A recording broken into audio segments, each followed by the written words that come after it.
देश प्रेम या राजद्रोह। चंद्रगुप्त मौर्य क्षत्रिय थे।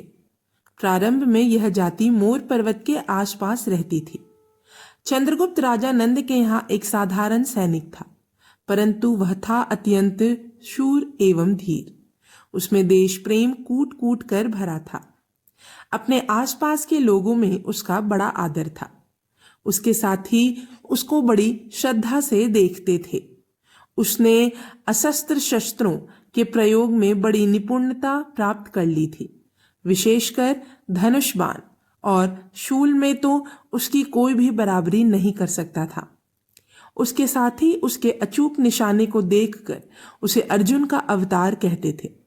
परंतु इन सशस्त्र अस्त्रों से भी बढ़कर उसके पास एक और बड़ी चीज थी। वह थी उसके हृदय की दृढ़ता, उसकी निर्भीकता, उसका आत्मविश्वास। जब उसने साथियों का ध्यान यह मगध राज्य के अत्याचारों की ओर खींचता था तथा उनसे उसका विरोध करने को कहता, तो वे कहते, भैया चंद्रगुप्त, तुम तो उनका विरोध कर सकते हो, क्योंकि तुम्हारा शूल शत्रु के पेट की आंतड़ियों को भी खींचकर बाहर ला सकता है। तुम्हारा वार छिपे से छिपे शत्रु का भी सिर धड़ से अलग कर सकता है। परंतु हम क्या खाकर उनका विरोध करें? हम में कहाँ है इतनी कुशलता? तब चंद्रगुप्त उनको यही बतलाता है कि सशस्त्रों की ताकत से दिल की ताकत ज्यादा है। जिसमें आत्मविश्वास है वह दुनिया में सबसे अधिक शक्तिशाली है। हम अन्याय और अत्याचार सहन नहीं करेंगे। बस यही भावना हमारे हृदय में होनी चाहिए। यही सबसे बड़ी शक्ति है। मनुष्य निर्भीक तो है, फिर उसे कौन सी शक्ति झुका सकेगी? एक दिन चंद्रगुप्त और उसके साथी बैठे हुए बातचीत कर रहे थे। कोई 8-10 तरुण एक वृद्ध को घेरे हुए थे। उनके गठे हुए शरीर और चौड़ी छाती को देखने से पता चलता था कि वे नित्य व्यायाम करते थे। राजा नंद के विलास और अत्याचारों का परिणाम अभी तक प्रजा की आहार विहार पर नहीं पड़ा था। उनका नैतिक आदर्श अभी भी ऊंचा था। दुर्बलता एक पाप समझी जाती थी। इसलिए हर एक आदमी शक्तिशाली बनने की प्राणपण से कोशिश करता था। खाने पीने की ना तो किसी भी भांति की कमी थी और ना कोई इसमें लोभ ही करता था। इन सब तरुणों के बीच बैठा हुआ वृद्ध उनको पिछले राजाओं के समय का हाल बता रहा था। उसने उन्हें रघु की दिग्विजय का हाल बताया और फिर राम के राक्षसों के वध और रावण के विरुद्ध युद्ध का रहस्य बतलाया। तो क्या दादा आप समझते हैं कि यदि रावण सीता हरण नहीं करता तो भी राम रावण से युद्ध करते? उनमें से एक ने पूछा। अवश्य करते बेटा। उनका तो उद्देश्य ही भारतवर्ष से सब राक्षसों को, जो कि भारत की सभ्यता और धर्म को मिटाकर नष्ट कर देना चाहते थे, समूल उखाड़ फेंकना था। अगर रावण सीता को लौटा देता तो कोई और कारण युद्ध का ढूंढना पड़ता। उन्हें तो चक्रवर्ती साम्राज्य स्थापित करना था। बिना उसके देश कैसे सुख और शांति से रह सकता? आज तो कोई चक्रवर्ती सम्राट नहीं है दादा। नहीं बेटा, आज कोई चक्रवर्ती सम्राट नहीं है। इसीलिए तो सुना है कि अलिक सुंदर ने भारत पर चढ़ाई करने की सोची है। आज तक भारत पर आक्रमण करना तो दूर, कोई मन में भी इस बात का विचार भी नहीं ला सकता था। यह कहते कहते उस वृद्ध का गला रुंध गया और सूखी आंखों से भी अश्रु बिंदु गिर गए। दादा, आज भारत में कई छोटे छोटे राजा हैं। क्या वे आपस में मिलकर अलिक सुंदर से नहीं लड़ेंगे? विजय गुप्त ने कहा। क्यों मिलेंगे, क्यों नहीं? विनय मित्र बोला। शत्रु के विरुद्ध तो सबको मिलकर लड़ना चाहिए। अरे नहीं विनय मित्र, शत्रु उनसे एक साथ कहाँ लड़ेगा? वह तो एक एक से लड़ेगा। और यहाँ के राजा लोग यहाँ कहाँ समझते हैं कि पड़ोसी के राज्य पर हमला है तो हम भी वहीं जाकर शत्रु का सामना करें। जो दुष्ट प्रकृति के हैं वे तो पड़ोसी पर आश्रित आई देखकर प्रसन्न होंगे, और जो जरा सज्जन है वे अपने राज्य को बचाने की चिंता करेंगे, परंतु दूसरे की जाकर सहायता नहीं करेंगे। चंद्रगुप्त ने कहा। एक और भी कठिनाई है चंद्रगुप्त, वृद्ध बोला। ये छोटे छोटे राजा एक दूसरे के बराबर यदि वे मिले तो नेता किसे बनावे? इतनी समझ उनमें कहाँ है कि ऐसे अवसर पर छोटे बड़े का ख्याल नहीं किया जाता। आज मगध का राज्य ही भारत में सबसे बड़ा राज्य है। यही यदि चाहे तो सब राजा उसके मांडलिक बन जाए और फिर भारत में एक छत्र राज्य हो जाए। ऐसा राज्य ही अलिक सुंदर जैसे शत्रु का सामना कर सकता है और कोई नहीं। फिर तो भारत की रक्षा की जिम्मेदारी मगध की है, विश्वगुप्त बोला। हाँ, मगध की ही है, वृद्ध ने दृढ़ता से कहा। पर हमारे महाराज को इतनी फुर्सत कहाँ? वृद्ध ने एक क्षण बाद ही ठंडी सांस लेते हुए कहा। तब तो हम यूनानियों के गुलाम हो जाएंगे, वसुमित्र ने व्यग्रता से कहा। यह सुनते ही सबके चेहरे फक पड़ गए, हृदय धड़कने लगा और एकाएक सबके मुंह से निकल पड़ा, गुलाम यूनानियों के। और इसीलिए कि मगध के सिंहासन पर एक आक्रमणीय और विलासी राजा बैठा है, वृद्ध ने जोर देकर कहा। चंद्रगुप्त का हाथ एकदम तलवार की मूठ पर गया और मानो सामने ही यूनानी उनको गुलाम बनाने आ रहे हों और वह उनसे लड़ने को उतारू हो गया। उसकी त्योरियां चढ़ गईं। भारतवर्ष गुलाम नहीं, कभी नहीं, उसने सरोज पर दृढ़ता से कहा। कभी नहीं। एक साथ 8 आवाजें गूंज गईं।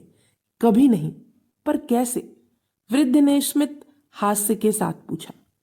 एक क्षण को सब चुप हो गए, मानो किसी गहरे विचार में पड़ गए हों। भारत के स्वातंत्र्य के महान उत्तरदायित्व का पहाड़ सा बोझ और धनानंद के निर्बल कंधे। उन्होंने देखा कि वह उस बोझ को नहीं संभाल पा रहा है। हम मगध का राजा ही बदल देंगे, अरिमर्दन ने एक ऐसे विजयवर्तीय स्वर में कहा मानो उसने समस्या का हल ही कर दिया हो। सबने अरिमर्दन की ओर देखा और फिर एक बार चारों ओर देखा। सबकी दृष्टि चंद्रगुप्त पर ठहर गई। भैया चंद्रगुप्त हमारे राजा होंगे, सब एकदम चिल्ला उठे और दूसरे ही क्षण वह स्थान महाराज चंद्रगुप्त की जय, मगधेश चंद्रगुप्त की जय के घोष से गूंज उठा। उस छोटे से दल ने एक ही क्षण में सैनिक चंद्रगुप्त को महाराज चंद्रगुप्त बना दिया। परंतु वे यह नहीं जानते थे कि चंद्रगुप्त को महाराजा बनाना इतना आसान नहीं था।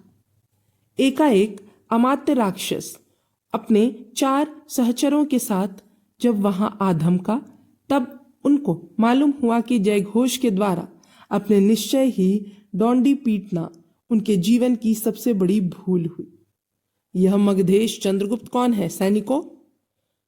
अमात्य राक्षस ने अधिकार एवं रोष भरे स्वर में पूछा। महाराज चंद्रगुप्त, घृणा के स्वर में उसने दूसरे ही क्षण कहा। सब सैनिक एकदम भौचक्के से रह गए। वे क्या उत्तर दें, उनकी समझ में नहीं आता था। शायद स्वयं महाराज नंद उस समय आते तो वे उनका सामना करते। उनको आनंद ही होता कि उनके निश्चय ही पूर्ति इतनी जल्दी हो सकी। आज ही अभी चंद्रगुप्त सत में महाराज चंद्रगुप्त होते, पर यहाँ तो थे अमात्य राक्षस। उनसे वे क्या कहें? उनसे कहने की ना तो उनकी हिम्मत ही थी और ना बुद्धि की सलाह देती थी कि उनका बाल भी बांका किया जाए, क्योंकि यूनानियों को हराने को जहां चंद्रगुप्त जैसे वीर एवं शूर राजा की आवश्यकता थी, वहां अमात्य राक्षस जैसे राजकार्य कुशल, लोकप्रिय एवं नीतिपटु मंत्री की भी तो आवश्यकता थी। एक के बिना दूसरा अपूर्ण था। अमात्यवर, यूनानी भारत पर आक्रमण कर रहे हैं, अरिमर्दन ने बड़ी हिम्मत करके कहा। मुझे ज्ञात है सैनिक, राक्षस ने एकदम पर रोष भरे शब्दों में कहा। परंतु इससे तो सैनिक चंद्रगुप्त महाराज चंद्रगुप्त नहीं हो सकता। वे 10 सैनिक बंदी कर लिए गए। उन पर राजविद्रोह का अभियोग चला। राजा धनानंद यह सुनकर कि सैनिक चंद्रगुप्त ने राजविद्रोह किया है, आग बबूला हो गया। धनानंद ने आज्ञा दी कि चंद्रगुप्त को फांसी लगा दी जाए। चंद्रगुप्त को मृत्यु का डर नहीं था, वह वीर था। वह जानता था कि देश के लिए मरने का सौभाग्य थोड़ों को ही मिलता है। वह कोई अपने लिए सम्राट थोड़े ही बनना चाहता था, वह तो भारत को यूनानियों से बचाने के लिए तथा भारत में फिर से शांति स्थापित करने के लिए इस कांटों के मुकुट को ग्रहण कर रहा था। परंतु उसको इस बात का दुख अवश्य था कि वह इस अन्यायी राजा के हाथ से मारा जाएगा, पर देश की रक्षा ना कर सकेगा। यदि युद्ध में लड़ते लड़ते मारा जाता तो वह वीर गति को प्राप्त करता, परंतु चंद्रगुप्त को इस प्रकार मरना नहीं था। जनता नंद से प्रसन्न नहीं थी, वरन वह तो उसके अत्याचारों से पीड़ित थी। फिर जो स्वयं वीर है, स्वदेश प्रेमी है, वे ऐसे आलसी और विषयी राजा को कब पसंद करेंगे। हर एक चाहता तो यही था कि नंद राजा ना रहे, परंतु वह सोचते कि केवल मैं अकेला ही तो यह चाहता हूं और मैं अकेला कर ही क्या सकता हूं। इस तरह उन सब में अकेलेपन की भावना थी। सब लोग चंद्रगुप्त को अपना रक्षक एवं अगुवाई मानने लगे, परंतु वह भी मन मन में ही। चंद्रगुप्त ने अभी तक ऐसी कोई योजना तो बनाई नहीं थी, सबका उसके साथ संबंध आवे। सब एक सी भावना रखने वाले लोग एकत्रित होकर अपने सामूहिक बल का अनुभव करें तथा उस एक के नेतृत्व में रहकर कार्य करें। इसलिए नंद के विरुद्ध जनमत कितना भी क्यों ना हो, वह इस प्रकार के असंगठित समूह के भरोसे राजा नहीं बन सकता था। परंतु हाँ, उसको इतना लाभ अवश्य हुआ कि बंदी गृह की दीवारें उसके अधिक दिनों तक ना रोक पाई।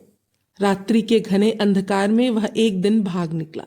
सोता हुआ नंद स्वप्न में चीख उठा और उधर उसकी पहुंच से परे चंद्रगुप्त के रूप में उसकी मृत्यु अट्टहास कर रही थी।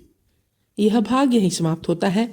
अब हम अगले भाग में जानेंगे चाणक्य की चिंता। तब तक के लिए धन्यवाद।